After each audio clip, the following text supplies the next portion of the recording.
സംസ്ഥാന throwball championship സംഘാടക സമിതി യോഗം ചേർന്നു. കരുനാഗപ്പള്ളി ബോയ്സ് ഹയർ സെക്കൻഡറി സ്കൂളിലാണ് യോഗം ചേർന്നത്. കരുനാഗപ്പള്ളി ബോയ്സ് ഹയർ സെക്കൻഡറി സ്കൂളിലാണ് സംസ്ഥാന ത്രോബോൾ ചാമ്പ്യൻഷിപ്പ് നടത്തിയത്. സംഘാടക സമിതി യോഗം സ്കൂൾ മാനേജർ ശ്രീലത ഉദ്ഘാടനം ചെയ്തു. JP ജയലാൽ അധ്യക്ഷത വഹിച്ചു.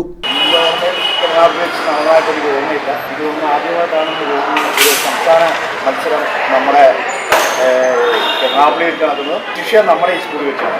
അപ്പം ഈ മത്സരം നമ്മുടെ കുട്ടികൾക്ക് കൂടുതൽ ആവേശകരമായി ഈ ലഹരിക്ക് എതിരെ സ്പോർട്സ് തന്നെ ഒരു ലഹരിയായി മാറ്റേണ്ട ഒരു കാലഘട്ടത്തിൽ കൂടിയാണ് നമ്മൾ പോകുന്നത്.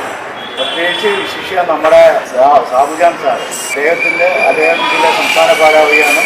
ഈ സ്കൂളിൽ സ്പോർട്സ് രംഗത്ത് കൂടുതൽ ഉന്നമനം വരുന്നതിന് സാബുജാൻ സാറിൻ്റെ വലിയൊരു പങ്കുണ്ട്. S Sabujan, Girish, Sunilkumar, Mohankumar, Salam, Pradeep Lal Panicker, Ananthanpillai, A. ബീന എന്നിവർ പങ്കെടുത്തു. എസ് സാബുജാൻ ജനറൽ കൺവീനറും നഗരസഭാ ചെയർമാൻ A. സോമരാജൻ ചെയർമാനുമായി 101 അംഗ സംഘാടക സമിതി രൂപീകരിച്ചു. News bureau, Karunagappally.